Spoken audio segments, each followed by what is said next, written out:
Olá, meu nome é Micaele, eu sou engenheira agrônoma e acadêmica do mestrado em agroenergia pela Universidade Federal do Tocantins.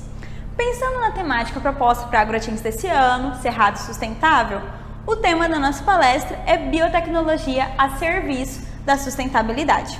Durante a palestra será apresentado o desenvolvimento de culturas agroenergéticas por meio, claro, da biotecnologia e como isso tem afetado toda a sustentabilidade desse bioma, o bioma do Cerrado.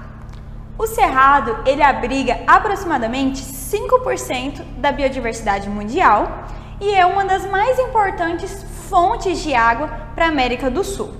Dentro desse bioma, algumas culturas agroenergéticas são cultivadas. Dentre elas nós temos soja, milho, cana-de-açúcar. E as culturas agroenergéticas são aquelas plantas capazes de produzir grandes quantidades de sacarose, o açúcar, amido ou fibras, e podem ser destinadas para a produção de etanol, por exemplo, ou aquelas culturas que produzem grandes quantidades de óleo e podem ser destinadas para a produção do biodiesel.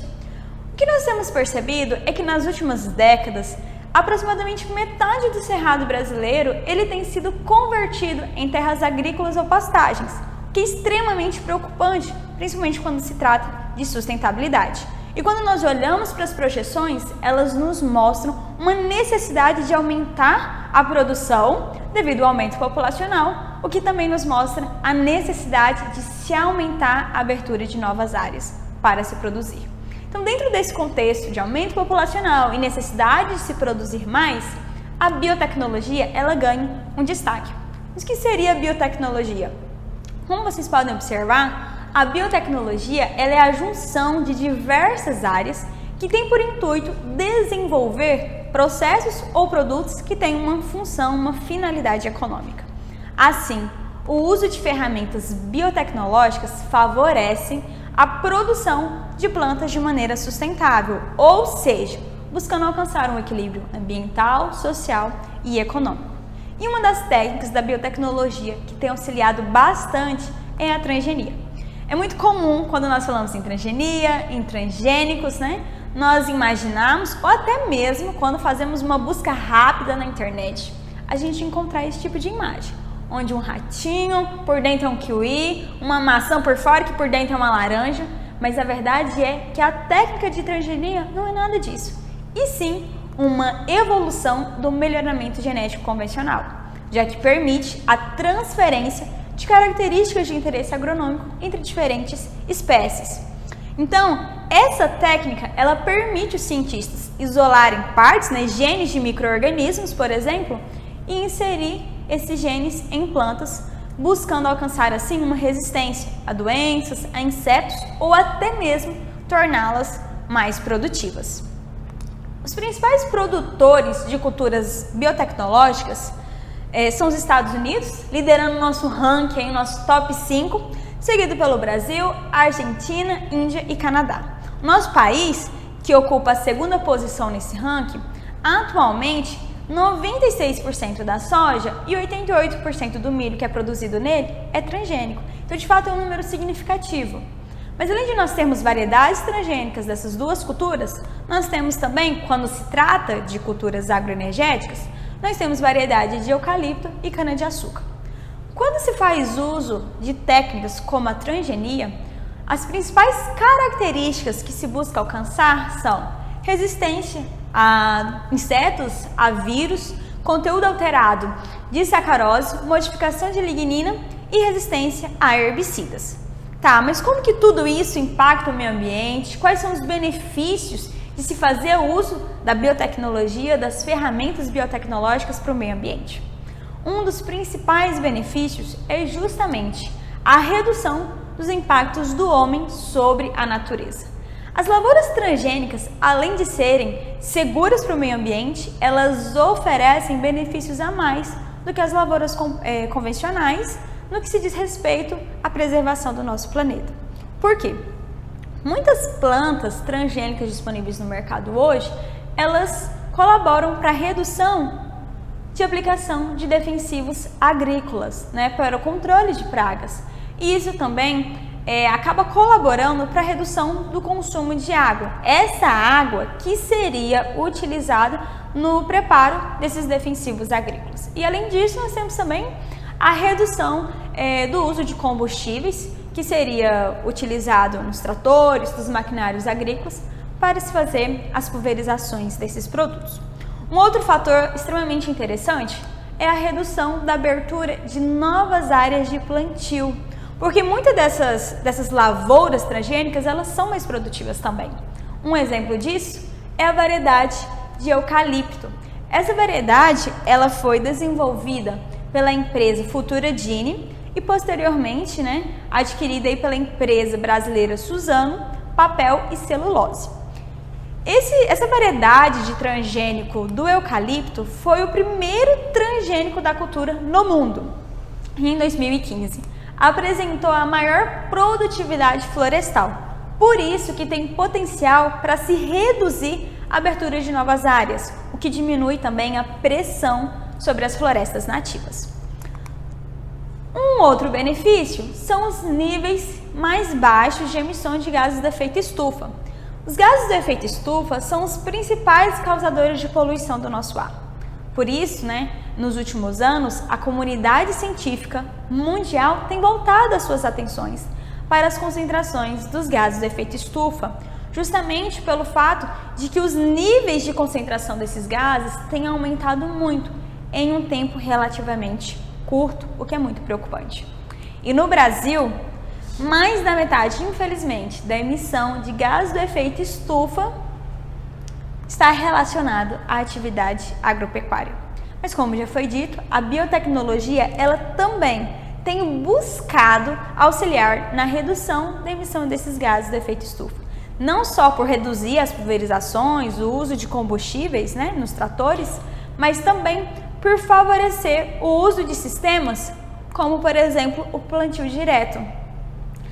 As plantas transgênicas, elas melhoraram de tal forma a capacidade do produtor de controlar as plantas daninhas que se reduziu aquela dependência do preparo do solo de forma convencional, onde era necessário o revolvimento desse solo. Então, conseguiu ali ter um aprimoramento da qualidade do solo, reduzir, diminuir os níveis de erosão, fazendo com que mais carbono permanecesse nesse solo. Alguns estudos nos mostram que a América do Norte e a América do Sul, em 2016, 172 milhões de quilos de dióxido de carbono não foram lançados na atmosfera. Nós olhamos para esse número e sabemos que ele de fato é significativo. Mas para a gente ter uma ideia real do que ele representa, vamos imaginar esse contexto em um cenário de carros. Como assim, Micaele? Para a gente evitar lançar na atmosfera 172 milhões de quilos de dióxido de carbono, seria necessário nós retirarmos das ruas, das estradas, 16,75 milhões de carros, o que equivale a 54,3% de todos os carros registrados no Reino Unido. É significativo ou não é? Sem dúvidas. E no Brasil, em 2016, houve uma economia de dióxido de carbono através do cultivo da soja de 509,3 milhões de dióxido de carbono e através do cultivo de milho de 100,1 milhões de quilos de dióxido de carbono.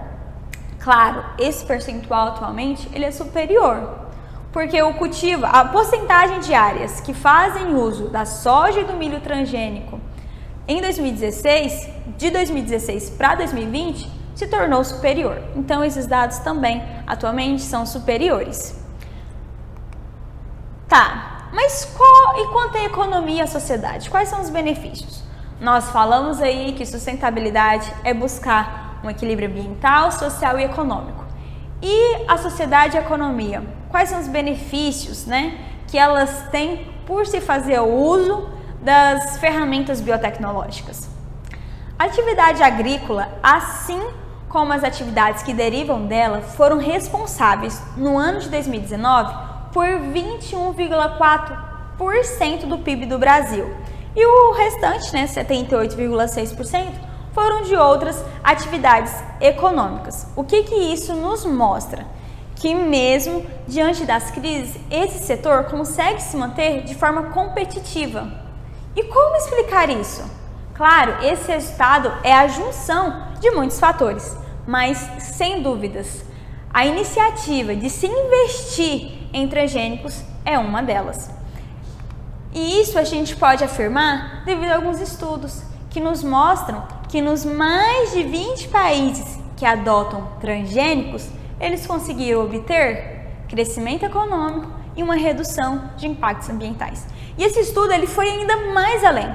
Ele percebeu que nos países em desenvolvimento que adotaram a biotecnologia agrícola, eles conseguiram também diminuir a pobreza de mais de 16,5 milhões de trabalhadores rurais. Além disso, esses trabalhadores rurais, eles foram menos expostos a substâncias como inseticidas, herbicidas, que afetam a sua saúde, afetam a sua qualidade de vida. E os benefícios, eles não param por aí. Tem aquele ditado que diz que contra fatos não há argumentos. E se nós fizermos uma retrospectiva, desde o momento que o Brasil começou a usar variedades transgênicas, nós perceberemos quão grandes são os benefícios que nós temos colhido através destes. Os transgênicos, eles passaram a ser plantados no Brasil em 1998. O primeiro transgênico foi uma variedade de soja tolerante a herbicida. Então, isso começou em 98, em 2018 nós completamos 20 anos de uso de transgênico no nosso país. E alguns pesquisadores, eles se propuseram a estudar esse período, para ver quais foram os impactos causados por esses transgênicos. E eles afirmam que durante os 20 anos de cultivo de uso da soja geneticamente modificada, houve uma economia de aproximadamente 20 bilhões de reais. Então é muita coisa. De fato, a economia ela tem sido favorecida pelo uso da biotecnologia. Uma outra cultura aí que teve uma variedade transgênica aprovada, foi a segunda cultura que teve variedade transgênica aprovada, foi o milho em 2007.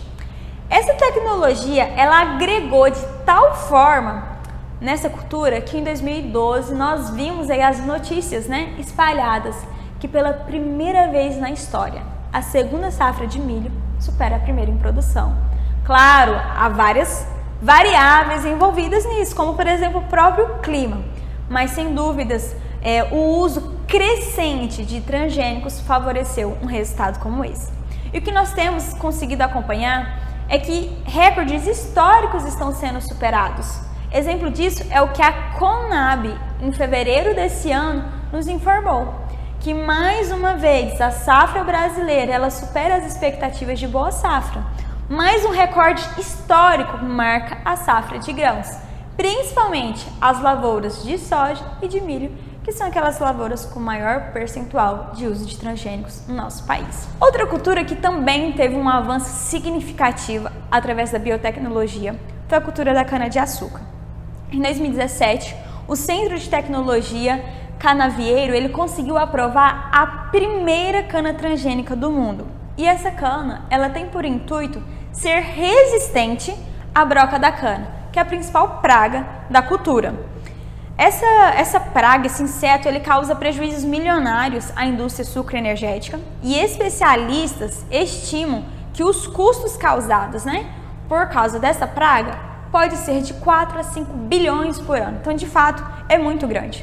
Ter um material com essa tecnologia, uma cana resistente, a broca da cana, principal cultura, é interessante não só por reduzir os custos e aumentar a produtividade, que já é muito bom, mas além disso também por viabilizar a expansão dessa cultura em outras áreas, que a condição limitante era justamente a broca da cana, permitindo assim que o Brasil se torne mais competitivo ainda no setor de produção de açúcar e de etanol.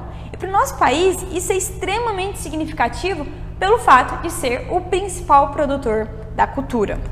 Como nós podemos perceber, a biotecnologia ela tem feito muito para nos beneficiar, mas ela não para. E por isso, antes de nós encerrarmos a nossa palestra, eu gostaria de apresentar para vocês, de forma breve, 4 projetos que estão em andamento e que merecem destaque justamente por ter a finalidade de beneficiar a nossa sociedade. Desses 4 projetos, 3 são desenvolvidos com a cultura da cana-de-açúcar aqui no Brasil pela Embrapa Agroenergia. O primeiro projeto, ele iniciou em 2008 e ele tem por intuito desenvolver uma variedade tolerante a déficit hídrico, ou seja, falta de água. Essa variedade desenvolvida pela Embrapa já passou por alguns testes e os resultados em 2 localidades. E os resultados nos mostraram que essa variedade ela consegue manter a tonelada por hectare de cana e também de açúcar, o que é muito interessante. E para reforçar esses resultados, essa variedade ela está sendo testada em uma terceira localidade. Nosso segundo projeto, também desenvolvido pela Embrapa, é o desenvolvimento de uma variedade tolerante ao alumínio. Como nós sabemos, grande parte do cerrado brasileiro apresenta altos teores de alumínio, que é tóxico para a produção agrícola, principalmente por inibir o crescimento do sistema radicular. E isso traz diversas complicações pelo fato de que o sistema radicular ele é responsável pela sustentação da planta e também quando tem a inibição do crescimento do sistema radicular, isso significa que a área de absorção de nutrientes também será reduzida, tendo impacto direto na nossa produção, na produtividade dessa lavoura. Então, ter um material com essa tolerância é muito importante. Nosso terceiro projeto, também feito pela Embrapa, é a modificação da parede celular da cana, visando favorecer a produção de etanol de segunda geração. O etanol de segunda geração é aquele obtido através da palha do bagaço da cana, que já é uma realidade. Mas um dos empecilhos, uma das dificuldades da produção desse etanol é justamente extrair o açúcar desse tipo de material para se produzir o combustível. Então o intuito é desenvolver uma variedade que facilite isso, modificando assim a parede celular desse material. E essa variedade desenvolvida por eles nos mostra, né, que é possível extrair 28% a mais de açúcar dessa variedade do que de outras, né, canas de açúcar. No nosso quarto projeto e último projeto, é um projeto com a cultura do sorgo. O sorgo ele é o 5º cereal mais produzido no mundo e esse projeto ele tem sido desenvolvido por um grupo de pesquisadores dos Estados Unidos. E eles descobriram um gene que pode triplicar a produção. O que é mais fantástico desse projeto é que ele também pode ser utilizado para aumentar a produção de outras culturas, como exemplo, o trigo, o arroz e o próprio milho. Então você que é produtor de milho, imagina a sua produção aí multiplicada por 3. E é isso que a biotecnologia ela tem feito. Esses foram apenas alguns exemplos de como a biotecnologia tem estado a serviço da sustentabilidade, buscando atender às nossas necessidades atuais sem prejudicar o futuro do nosso planeta. Essas foram as referências utilizadas durante a nossa palestra. Muito obrigada pela atenção de vocês e aqui está o meu contato.